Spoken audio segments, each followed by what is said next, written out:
You know, it's pretty exciting that we have somebody else representing this part of Alberta, and it gives me an opportunity to actually come back to my riding and tell you about the action that is being taken to deal with Afghanistan in Parliament.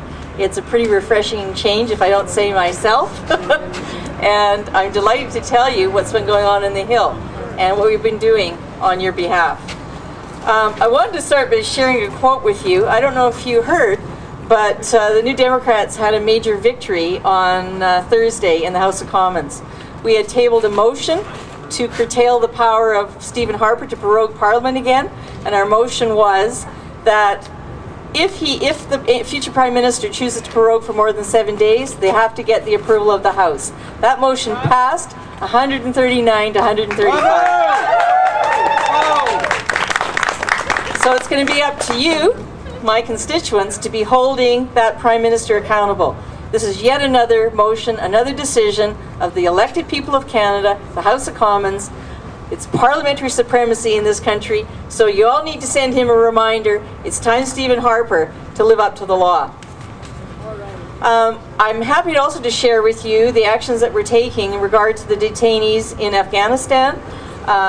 Through our critics, Paul Dewar and Jack Harris, who represent us on foreign affairs and on defense matters. They've been very outspoken and very active in taking definitive action, as they promised. I'm going to share with you what they're doing. Stephen Harper said that when he was in opposition, the government is duty-bound to respect the decisions by the House of Commons. That's simply a restatement of what Canadian Parliament, the rules of Canadian Parliament are.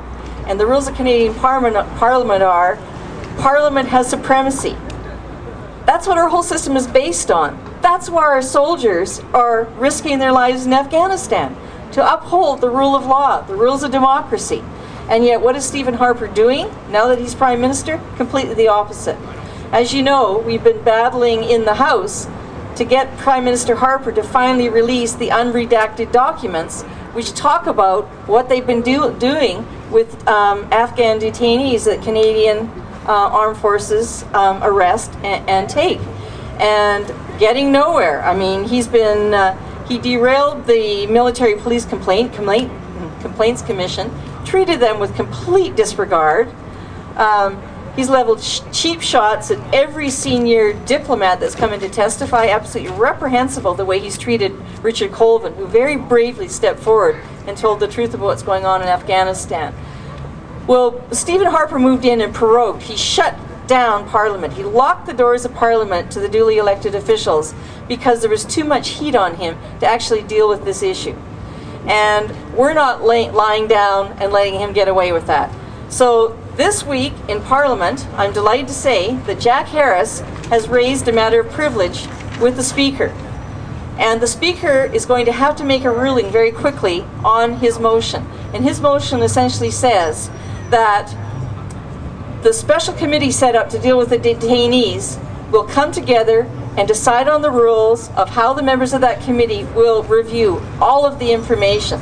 This is information, by the way, that the British government has made available. They've made available publicly how many people have been detained, how many have been killed, how many have been tortured. It's perfectly reasonable to them on the same parliamentary rules that their public that elected them have a right to know what's going on in the war in Afghanistan.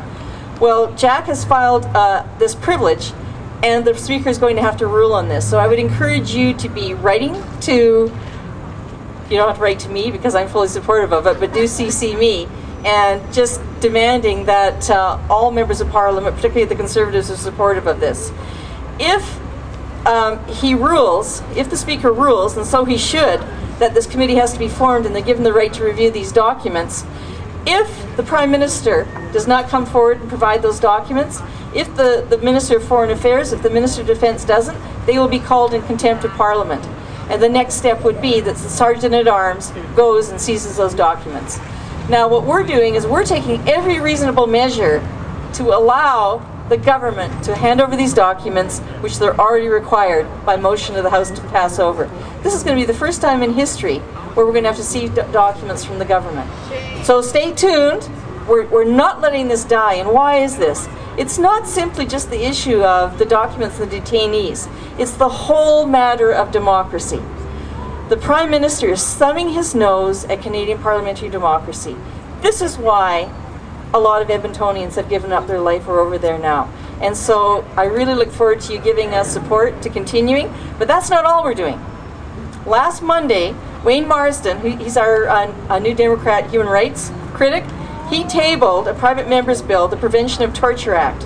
And that act, if passed, would make it a criminal offense to use information derived from torture, prohibit Canadian officials from handing over prisoners to be tortured at home or abroad, and establishes diplomatic protocols for the immediate repatriation of any Canadian citizen at risk of torture abroad. So I encourage you to be writing to every member of Parliament that you possibly can, encouraging them to support this bill to come all the way through third reading and become the law of the land, including all those senators. But we've also called for an inquiry into what's going on in the war in Afghanistan. And that's being supported by the other opposition parties. So I would encourage you to be writing again to MPs and supporting us on this.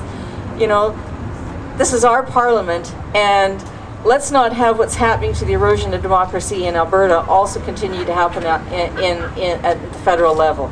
Stephen Harper is basically following Ralph Klein and Stelmach's, playbook, and that is essentially just stifle the people who we elect to make the decisions. So I really appreciate you showing up today. I really appreciate that as constituents across Edmonton that you continue to stand up and demand action and to get our troops out of Afghanistan, and that we hold our government accountable on how they're handling matters of defense. Thanks. Woo!